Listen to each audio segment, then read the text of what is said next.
চলে এসেছি নতুন একটা মিনি ব্লগ নিয়ে। আজকে আমরা যাচ্ছি হচ্ছে বাগানে।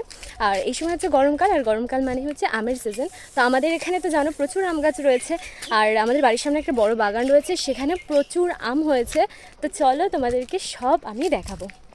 তো এই দেখো আমরা চলে এসেছি আমাদের এখানের বড় বাগানে, যেটাকে আমরা চারা বাগানও বলি। তো এসেই প্রথমে একটা আম দেখতে পেয়ে গেছি গাছে। আমটা কিন্তু অনেকটাই নিচে ছিল, তবে আমটা কিন্তু একটা দাগ ছিল, মনে হয় আমটা নষ্ট হয়ে গিয়েছে।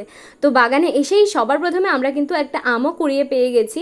তো যেহেতু আমটা একদম সবুজ আর হলুদ ছিল, শুকনো পাতার ওপর পড়েছিল, তাই বেশ স্পষ্টই দেখা যাচ্ছিল। তো ভাইকে বললাম আমটা কুড়িয়ে নে। আমটা দিয়ে কিন্তু অনেক আঠা ঝরছিল, মানে আমটা এক্ষুনি পড়েছে। তো আমটা হাতে নিয়ে দেখলাম আমটা একটু দাগ রয়েছে, যদিও এটা গাছ পাকা আম, তবু একটু দাগ রয়েছে। ভেতরে কেমন হবে আমি বলতে পারছি না, তবে আমটা দেখতে কিন্তু খুব সুন্দর লাগছিল, বেশ সুন্দর লাগছিল দেখতে। গাছ পাকা আম তো সেই জন্য হয়তো আরও ভালো লাগছিল।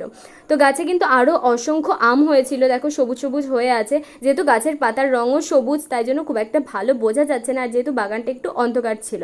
হাই বলে দাও। তো বাগানে কিছুক্ষণ সময় কাটানোর পর আমটা নিয়ে আমি আর ভাই তারপর বাড়ি চলে আসলাম।